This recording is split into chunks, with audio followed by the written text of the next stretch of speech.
Mamba mentality. For millions of people, the phrase has become simple shorthand for working hard, waking up early, and grinding through the day. But effort alone does not explain Kobe Bryant's career. To understand the psychology he actually built, we have to look at a moment of deep, public embarrassment. May 12, 1997, in Salt Lake City. The Lakers were facing the Utah Jazz in an elimination game. A 17-year-old rookie named Kobe kept demanding the ball in the closing minutes. He took the shots, and 4 of them missed the rim entirely. For most athletes, a sequence of clutch airballs becomes a permanent psychological scar. The mind replays the failure, and confidence turns into caution. Kobe processed the event differently. He didn't avoid the memory, he studied it. He realized his legs simply weren't strong enough to maintain his shooting form late in the game. It was painful, but it was just a mechanical issue. Kobe treated failure as clinical evidence. Every airball provided the technical coordinates for the next iteration, stripping the emotion away from the event and replacing it with a roadmap for improvement. He took that data from Utah and built a famously punishing routine. He arrived before dawn, stayed late, and treated practice as a competition. This intense preparation became a form of psychological armor. The predawn routines were a form of psychological engineering. By outworking everyone else, he built a private sense of permission, convincing himself that his preparation gave him a right to perform under pressure. By January 22, 2006, that mechanical repetition yielded one of the most astonishing outputs in sports history. Against the Toronto Raptors, Kobe scored 81 points. Sports psychologists call this condition flow. It is a rare state where the athlete's attention narrows, self-consciousness vanishes, and physical action happens without any hesitation. But you cannot command yourself into a flow state through willpower.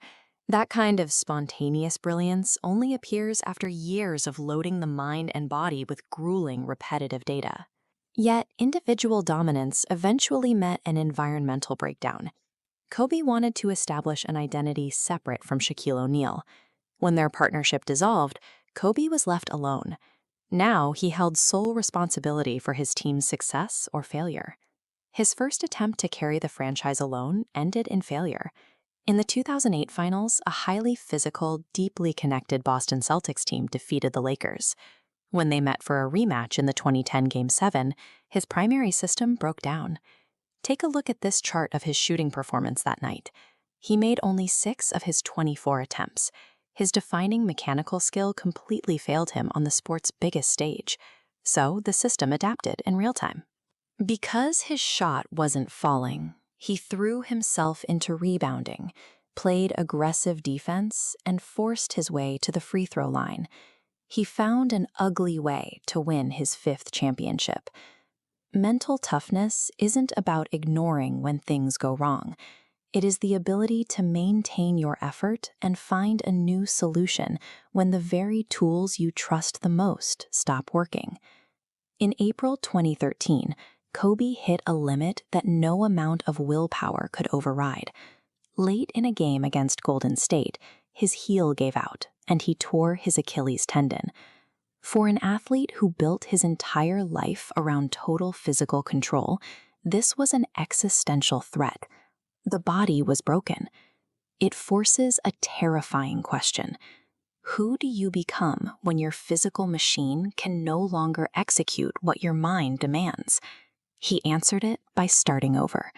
He committed to the slow, invisible, and unglamorous process of rehabilitation, pushing his body to hold up for one final game in April 2016. In his final appearance, he faced the Utah Jazz, the exact same franchise he had shot those 4 airballs against 19 years earlier. He scored 60 points, closing the loop on his career.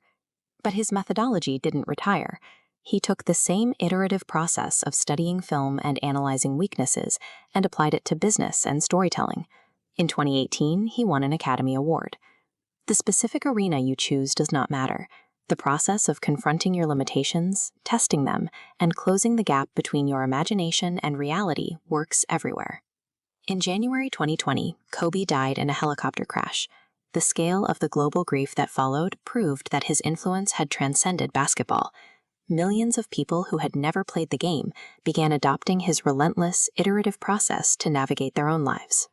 This is the final meaning of the Mamba mentality, the choice to look directly at a limitation without making excuses, and the willingness to take action while fear and uncertainty are still present in the room.